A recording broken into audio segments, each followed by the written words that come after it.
kita bilang.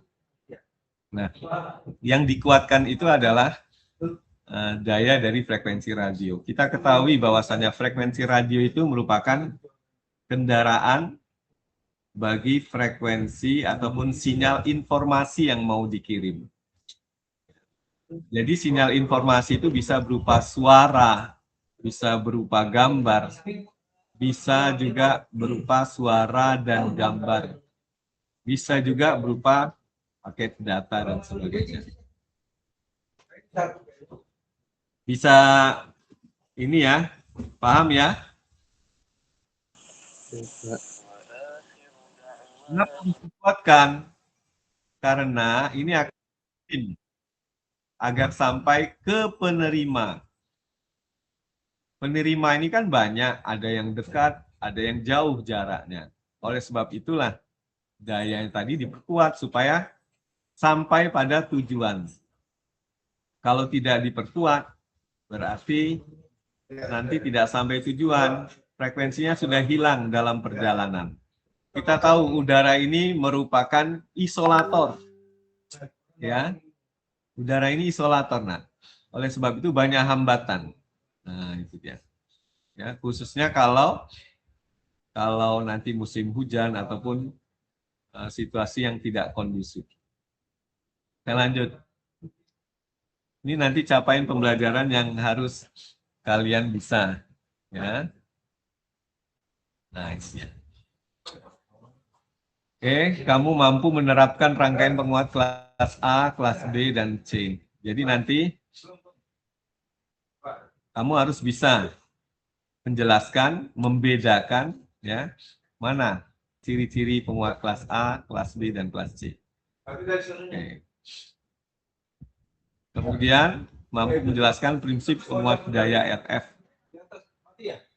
dan merancangnya. Nah, ini dia. Jadi nanti harus bisa merancang.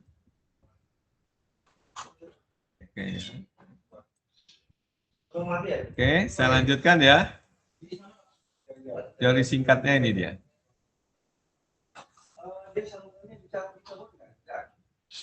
Oke. Jadi pemancar ini didesain sedemikian rupa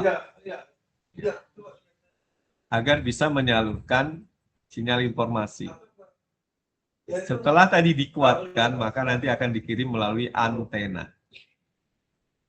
Nah, ini dia. Di sini ada beberapa istilah, osilator, modulator, ya. Apa yang dimaksud dengan osilator? Coba beri penjelasan siswa bernama siapa ya? Zahra Khairunisa. Apa itu osilator, Nak?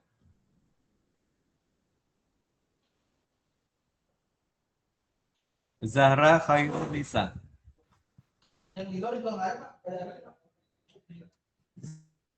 Zahra, bisa dengar suara saya, Nak? Baik, Pak. Apa itu, Nak? Halo. Enggak, Pak, nge-lag. Oh, nge-lag. Iya. Maaf, Pak, tadi sebelumnya Bapak ngomong apa? Enggak kedengeran di saya. Osilator itu apa? Dan di mana dia ditempatkan?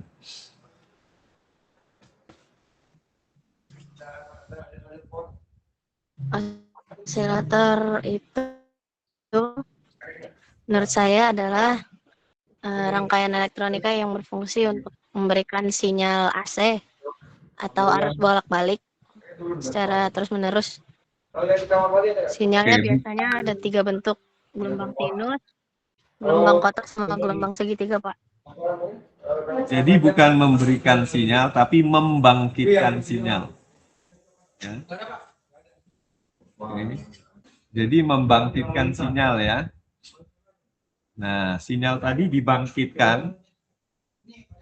Apa tujuannya?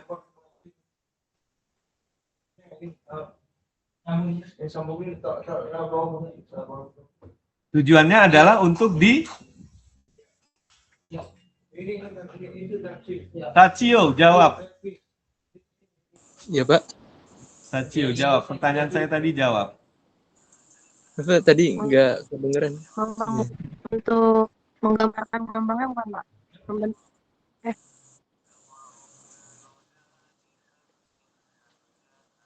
Iya, dia membangkitkan frekuensi, ya, membangkitkan, bukan memberikan sebetulnya ya, tapi untuk membangkitkan agar apa? Sacio, coba teruskan.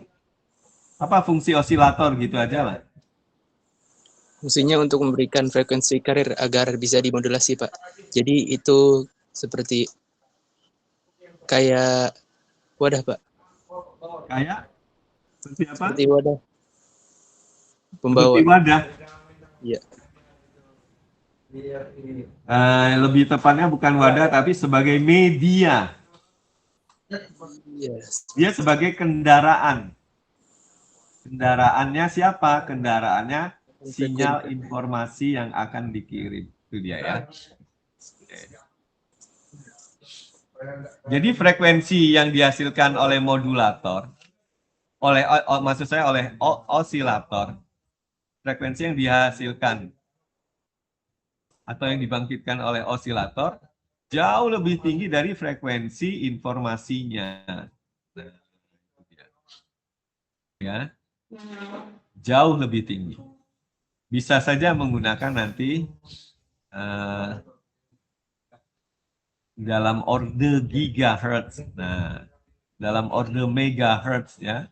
Mega itu berarti udah kali 10 pangkat 6, kalau giga kali 10 pangkat 9. Jadi kita akan lihat lagi. Sampai sini. Saya lanjut ya. Halo.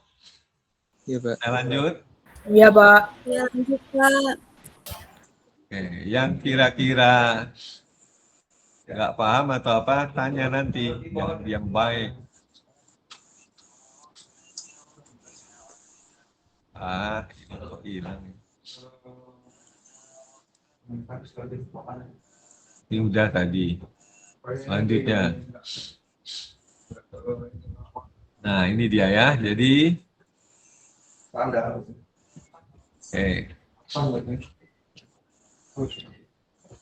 di dalam penguat daya RF itu sebetulnya masih banyak penguat-penguat atau banyak rangkaian-rangkaian lainnya. Di antaranya adalah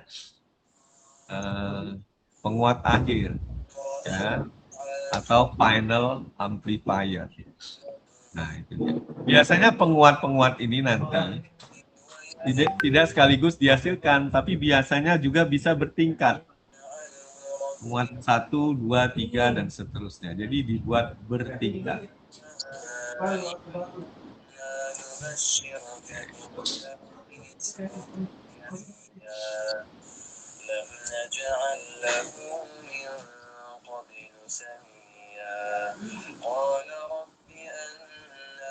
Ada yang lagi ngaji ya?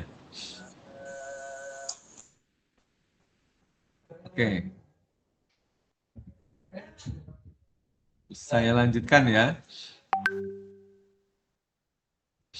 Nah, tapi menguatkan sinyal ini tidak sembarangan, karena kalau terlalu besar nanti sinyalnya menjadi cacat, terpotong, seperti yang kemarin kita lihat di dalam layar osiloskop, ya, atasnya terpotong. Nah, jadi kayak kue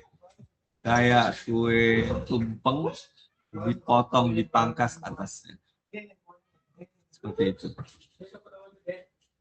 Oke. Lanjutkan lagi ya. Sampai sini bisa dimengerti, Nak? Halo? Siap, Pak. Yolanda yang baru datang, Yolanda nanti mengikuti ya. Tapi setidaknya kamu hari ini mendapatkan presentasi, nanti kamu bisa simpulkan atau nanti bisa catat, tulis istilah atau kata-kata baru dari apa yang kamu temukan hari ini. Jadi setelah dikuatkan, frekuensi tadi ya, diumpankan ke antena. Tadi rangkaian penguat dapat terdiri dari komponen aktif dan komponen pasif. Oke, Pak Surya mau tanya ini. Pak Surya mau tanya. Yolanda, mana Yolanda? Ngelek nggak suara saya? Suara saya ngelek nggak? Enggak, Pak. Oke, Yolanda mana Yolanda? Nailo ingin bertanya, Pak. Oke, silakan. Naila Ardiningrum ya. Nilo, Pak. Nilo nih. Apa? Pak, itu jadi rangkaian RF itu menguatkan sinyal yang dibangkitkan osiloskop ya, Pak? Iya. Jadi sebetulnya bukan frekuensi yang dibangkitkan osiloskop, tapi dayanya. Daya itu berarti nanti sudah ada di dalamnya kuat arus dan tegangan. Ya. Setelah osilator tadi membangkitkan frekuensi pembawa, kemudian sinyal informasi tadi akan dimodulasikan. Nah, jadi mengalami modulasi. Kalau nanti dia modulasinya yang baik itu adalah modulasi frekuensi. Kalau dalam siskomdik bisa juga nanti diubah menjadi kode-kode digital atau modulasi digital. Ya, diumpankan nanti ke dalam multiplexing nanti. Nah, itu dia. Multiplexing tadi sumbernya nanti bisa banyak, kemudian disalurkan pada satu saluran, begitu sampai tujuan nanti dipecah lagi. Jadi ada multiplex, ada demultiplex di bagian penerima. Seperti itu. Ya, jadi yang dikuatkan itu adalah dayanya, bukan frekuensi RF-nya. Frekuensi RF-nya hampir sama, tapi dayanya. Ya, kalau dayanya nanti bertambah, biasanya amplitudonya itu akan bertambah, sedangkan frekuensinya dibuat hampir sama. Paham ya? Bedakan antara frekuensi dengan amplitudo. Gimana ya saya menggambarkannya? Naila tadi bertanya kan? Naila. Saya tidak bertanya, Pak. Jadi tadi pertanyaan siapa itu tadi? Nilo, Pak. Oh, Naila beda tipis lah ya. Saya, Pak. Oke. Naila beda tipis.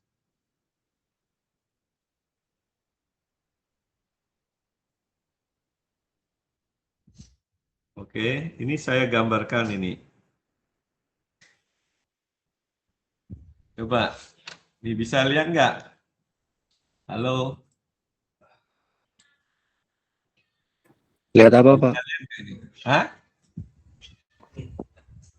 Bisa lihat nggak ini? Yang atas gambar frekuensi rendah, yang bawah frekuensi tinggi. Bisa, Pak. Bisa, Pak.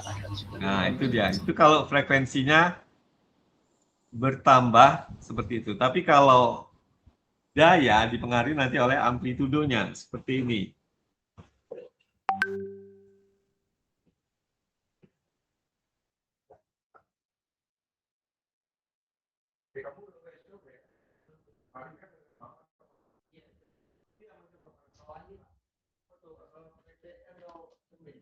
Nah, kalau amplitudonya bertambah, lihat gambar yang ketiga. Itu dia, amplitudonya lebih tinggi daripada gambar yang saya tebalkan yang pertama. Paham ya? Oke, seperti itu. Saya lanjut. Ini dia, blok diagram. Nah, ini di bagian penerima. Salah saya harusnya di bagian kirim ya. Di bagian penerima, ini nggak usah kita bahas. Oke. Ini rancangan penguatnya. Namanya penguat RF, kita harus merancang. Yang namanya merancang, kita harus punya keinginan. Apa keinginan kita? Lihat. Frekuensi carrier-nya 100 MHz. Itu nanti kita rancang. Daya keluarannya 1000 miliwatt. 1000 miliwatt itu setara dengan berapa watt? Abrisam. 1, Pak. Setara dengan 1 watt, Pak. 1 watt. Oke, bagus. Satu daya VCC 12 volt. Ya. Kita akan lihat lagi ya. Nah, ini dia. Ini yang kita inginkan. Oke. Jadi penguat daya RF tadi dirancang untuk menghasilkan keluaran 1000 miliwatt dengan sinyal masukan 7,94 miliwatt. Sinyal masukannya kecil agar dihasilkan keluaran besar. Jadi jangan sinyal masukannya juga besar, nanti keluarannya menjadi cacat karena terlalu gede nanti. Paham ya? Kemudian daya keluaran osilator pada sistem 50 ohm. Ini yang kita akan rancang nanti. Jadi penguat RF tadi dibuat bertingkat. Penguat 1, penguat 2, dan penguat 3. Nah, kenapa dibuat bertingkat? Analoginya seperti gini. Orang baru bangun tidur nih.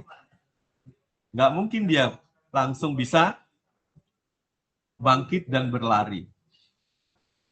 Dia harus ngolet dulu untuk memulihkan stamina-nya. Nah, setelah ngolet, dia mulai lagi berjalan. Nah, itu dia. Ya. Untuk menggerakkan otot-otot kakinya. Baru kemudian dia bisa diajak berlari pelan dan berlari kencang, bahkan bisa nanti melompat. Nah, itulah kira-kira ya. Jadi bertahap. Penguat juga begitu. Kalau dibuat langsung penguatnya gede, maka sinyal akan cacat. Oke.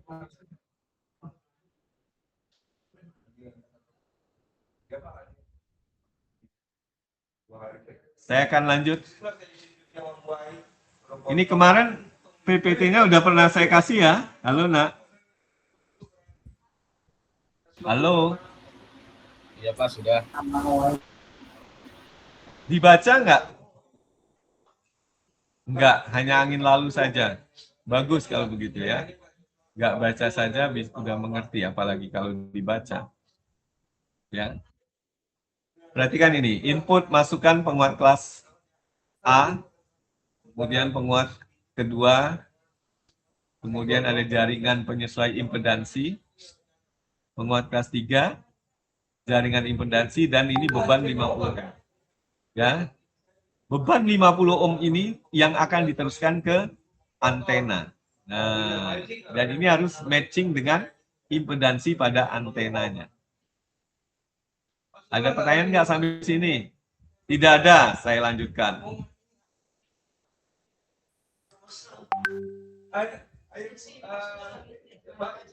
Oke, ini dia. Rancang bangun penguat daya seperti ini ya. Gambarnya. Nah, ini dia.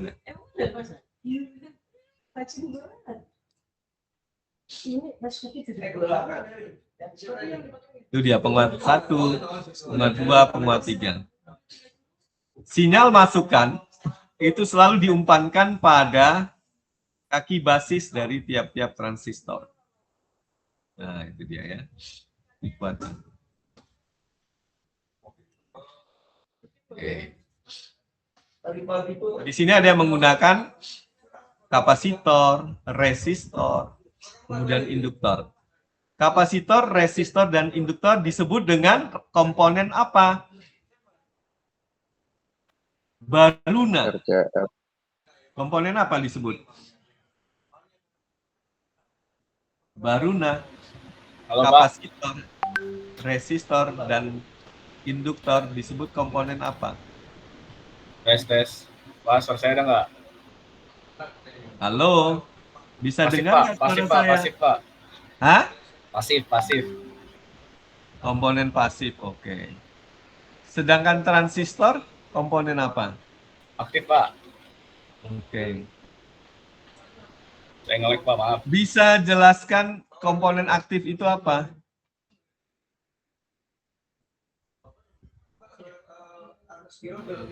Jenis komponen yang membutuhkan arus atau sumber daya, Pak.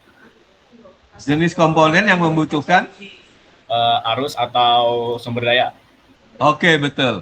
Itulah sebabnya transistor tadi diberi tegangan VCC, ya. Itu pada transistor. Nah, tegangannya adalah 12 volt, ya. Ini ada gambar yang potong di sini VCC ini. Ini VCC 12 volt. Nah, oke.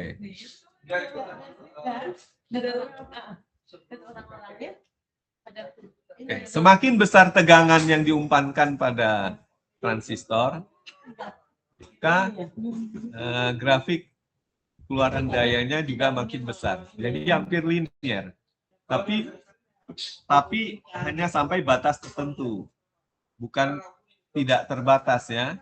Jadi tegangan VCC yang diberikan hanya sampai pada batas tertentu, yaitu batas maksimal transistor mampu menerima sumber tegangan. Nah, ini dia. Ya, ini dia ya. Seperti itu. Daya keluaran pada sumbu vertikal, kemudian tegangan atau casu daya pada sumbu horizontal. Oke. Sampai sini ada pertanyaan nggak? Pak, saya ingin bertanya. Silakan. Kalau blok DM basis itu apa ya, Pak?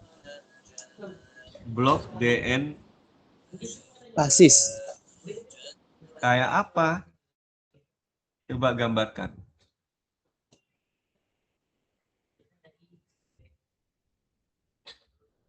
Blok DN. DN itu apa?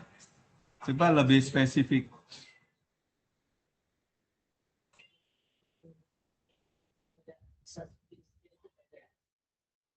Nah, kayak apa coba Sacio? Mana Sacio? Ya, Pak. Oke.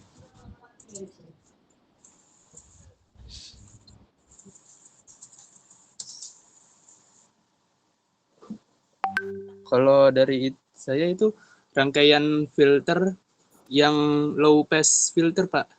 Oh, Itu digunakan sebelum decoder stereo. jadi gini. Kita membicarakan ini penguat. Ya, sinyal kecil dikuatkan. Kalau filter itu sebagai penyaring. Tujuan filter adalah meneruskan frekuensi yang kita inginkan. Kalau low pass filter berarti frekuensi rendah yang diteruskan. Oleh sebab itu frekuensi tinggi diblok. Low pass filter biasanya menghasilkan nada bass. Teng, teng, teng, gitu dia ya. Itu low pass filter. Jadi frekuensi rendah yang diteruskan. Kalau high pass filter, HPF, itu meneruskan frekuensi tinggi. Biasanya nada tweeter. Nah, gitu ya. Kemudian kalau frekuensi menengah sedang, ini campuran. Biasanya antara vokal, kemudian ada treble juga bisa ada di situ ya. Nah, treble ya, not trouble. Oke. Oke, bedakan ya.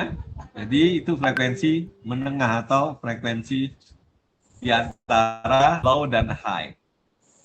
Jadi tujuan dari rangkaian filter frekuensi adalah membatasi frekuensi tertentu sesuai dengan keinginan kita. Biasanya diterapkan pada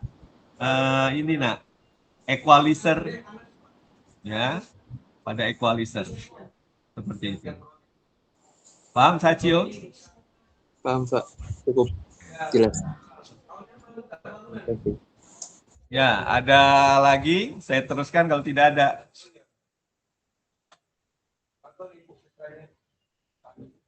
Oke, saya lanjutkan ya.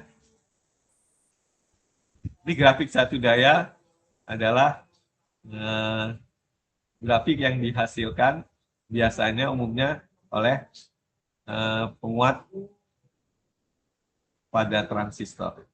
Sekarang ini transistor tidak lagi berdiri sendiri, tapi dia sudah terintegrasi di dalam suatu rangkaian yang disebut dengan IC. Makanya nanti ada IC power, ada IC audio, ada IC program. Nah, di dalamnya udah menyatu kapasitor, resistor, induktor, transistor, semuanya ada di situ. Kecuali koruptor, nggak ada di sana ya.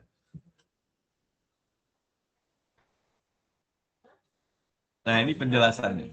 Dari penjelasan ini, ya, kira-kira ada yang mau ditanyakan tidak? Tidak ada, oke, saya lanjutkan ya. Kalau tidak ada, saya lanjutkan. Ya. Nah, ini tadi ya. Biasanya nanti dia dipadankan atau digandengkan dengan rangkaian filter peredam harmonik. Peredam harmonik ini adalah untuk membatasi frekuensi-frekuensi yang tidak diinginkan, jangan nanti ikut dikuatkan. Jadi sebelum dia dikuatkan, maka frekuensi yang tidak diinginkan tadi harus diredam atau dibuang. Seperti itu ya.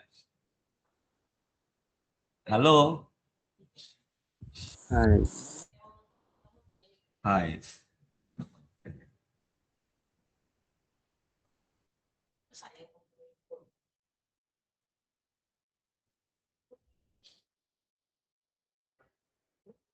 Oke, udah paham berarti. Kalau sudah paham, ini sedikit latihan soal. Iya ya.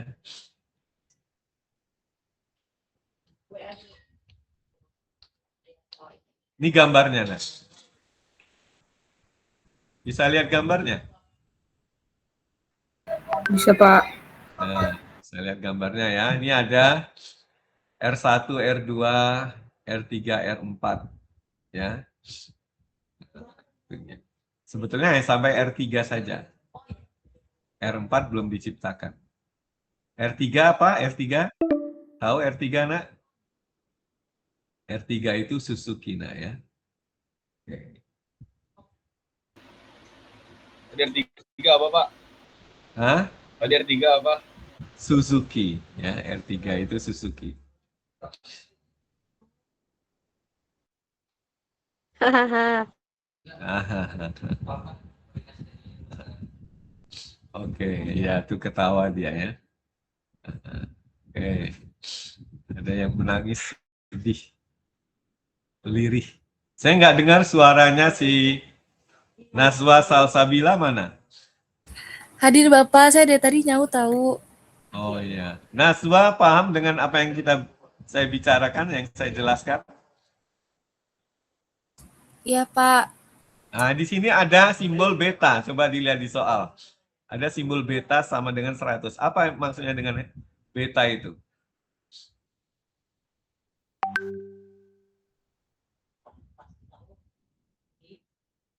Nazwa, Salsabila, Kinanti.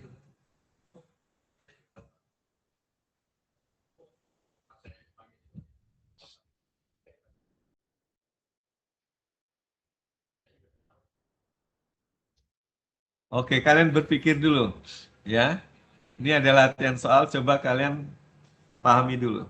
Sebentar, saya ada tamu dulu, mau ngobrol sebentar.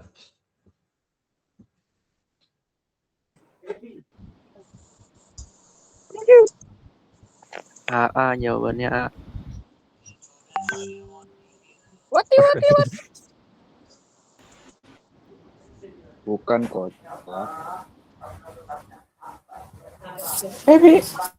Dikira Jawabannya apa? Jawabannya A, A. A, A. B, C. Pansi Gio ya.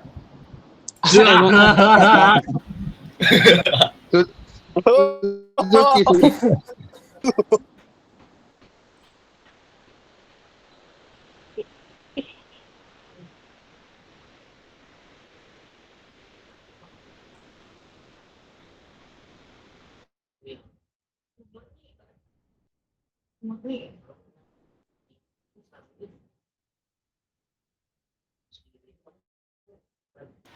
Normal.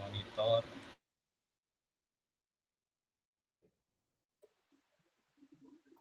Mana na voice changer muna. Sikit. Edi. Gigi rendang.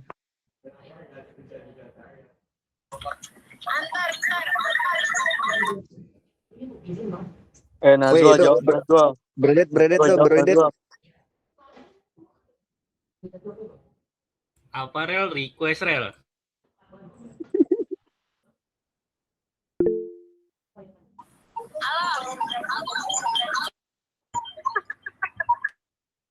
Najwa, jawab Najwa itu. Beta apaan beta? Apa? Beta parameter, boy, parameter. Beta artinya Beta saya. ku Beta ku kakang. Beta bapak, happy.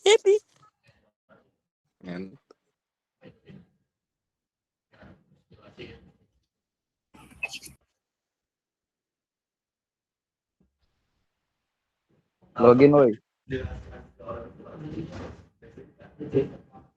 Balik-balik. Rel, jadi nggak rel? Ntar rel. Ayo. Pak Suryo, Dodo nggak mau belajar, maunya berenang. Igit, ikut dia Igit.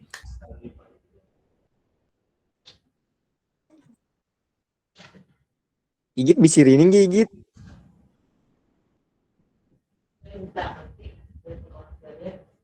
Berdasar informasi informasi yang disediakan. Fokus tahu.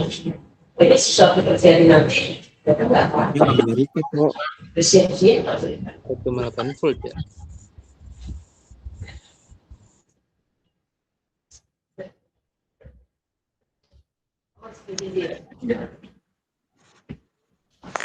Tamu penting, cuy. Jenis penguat di atas namanya penguat apa? Tamu penting C. Penguat apa?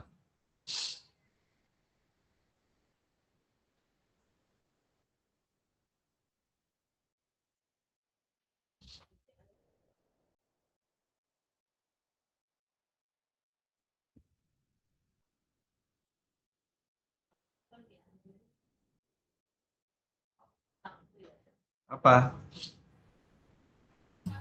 Penguat kelas C bukan, Pak?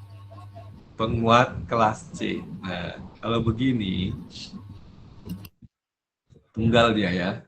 Ini penguat kelas A. Nah, ciri-ciri penguat kelas A. Ada pembagi tegangan R1, R2, R3, R4. Kalau penguat kelas B, biasanya nanti menggunakan 2 buah transistor. Ya. Jadi emitor dari transistor pertama diumpankan kepada kolektor transistor kedua. Seperti itu. Kalau penguat kelas C biasanya nanti disertai dengan adanya tambahan induktor pada output transistornya. Nah, makanya tadi gambar yang sebelumnya tadi, ya, seperti itu ada induktor. Itu penguat kelas C. Paham tuh? Paham, Pak. Ya. Di gambar yang mana tadi ya?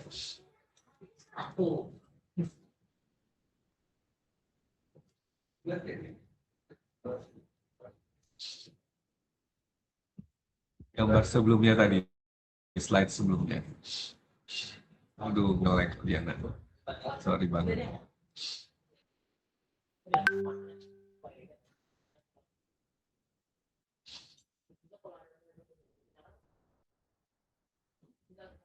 Ya, nge-lag.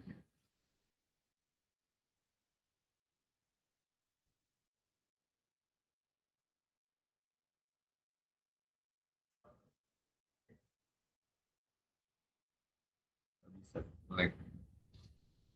Oke ya. Sebentar saya ini dulu.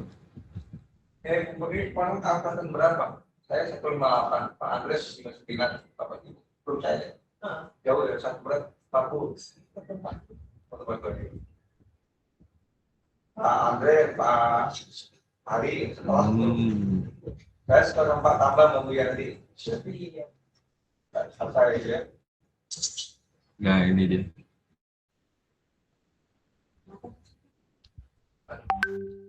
Nge-lag juga nggak bisa mas. Nge-lag. Oke, di slide sebelumnya tadi ya ada.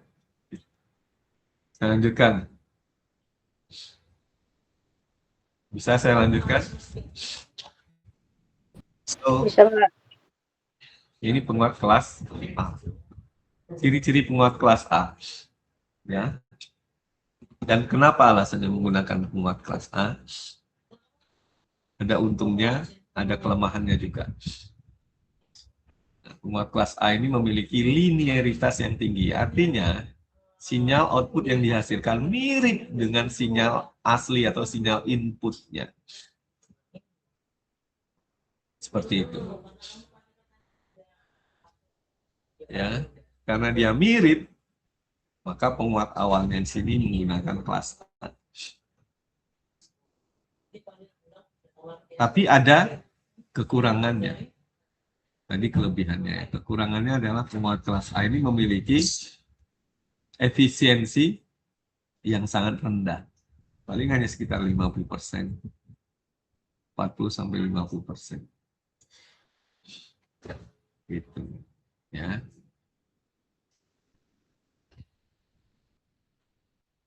Oke, kita lanjutkan. Ya, kita lanjutkan.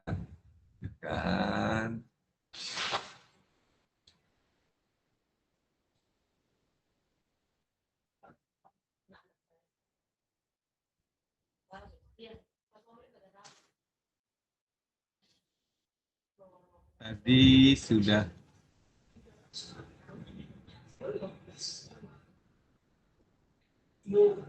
Abu Yazid. Ya, Pak. Jelaskan fungsi dari kapasitor C1.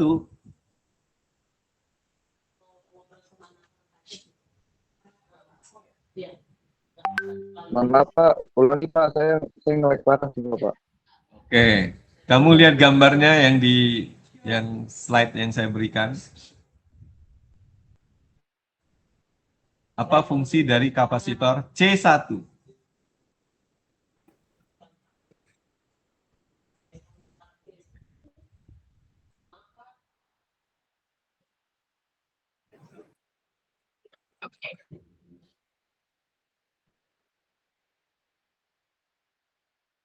Oke, siapa yang bisa bantu? Vicky Geraldo. Ya, saya, Pak. Ya. C1 ya, Pak? Iya, C1. Sebagai penyiar bukan, Pak?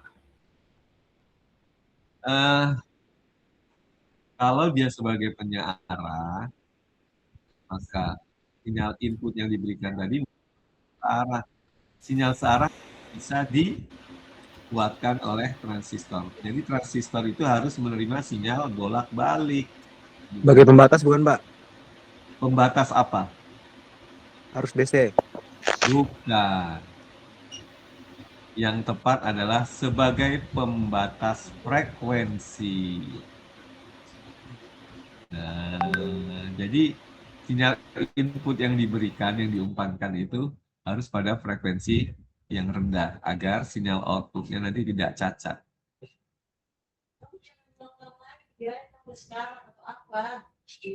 Itu yang pertama. Yang kedua, C1 juga nanti akan membatasi noise atau draw atau sinyal lain yang tak diinginkan masuk ke dalam penguat transistor.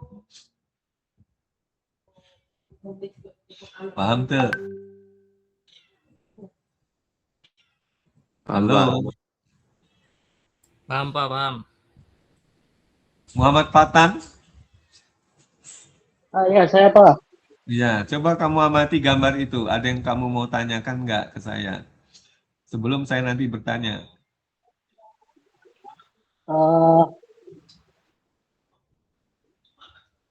Itu C2 untuk apa, Pak?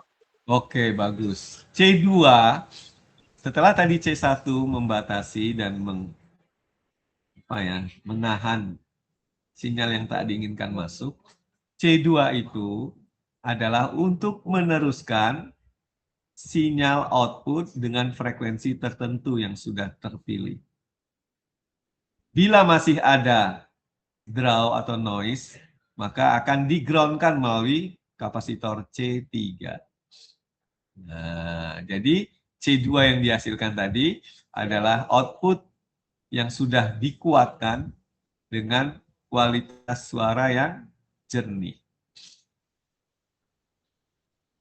Seperti itu. Jadi MPN itu kayak multiplex Pak, yang sinyal outputnya dikirim ke C2, sedangkan yang satunya ke C3 ke ground. Yang dikirim ke C3 itu adalah sinyal yang mungkin masih ada sinyal atau sinyal yang tidak diinginkan atau noise yang ikut dikuatkan, masih ada bagaimanapun, bocor dia. Itulah di-groundkan lagi melalui C3. Oke ya. Sama seperti kita analogikan seperti jalan, perboden. Jalan itu ada perboden ya. Hanya dilalui satu arah. Kita sudah filter ini. Kalau nanti ada orang yang berlawanan arah lewat, kita tahan. Kita blok. Masih ada juga yang lewat, bandel ini. Maka di ujung jalan sana, langsung kita kita blok lagi, ya, sehingga tidak bisa dilewati sama sekali. Begitulah kira-kira. Sehingga mau nggak mau dia akan tertahan di situ. Kira-kira begitu. Atau analoginya seperti gini. Ya Pak, panggilannya mau berakhir. Kenapa? Gametnya bakal berakhir. Selesai, Pak. 3, 2, 1.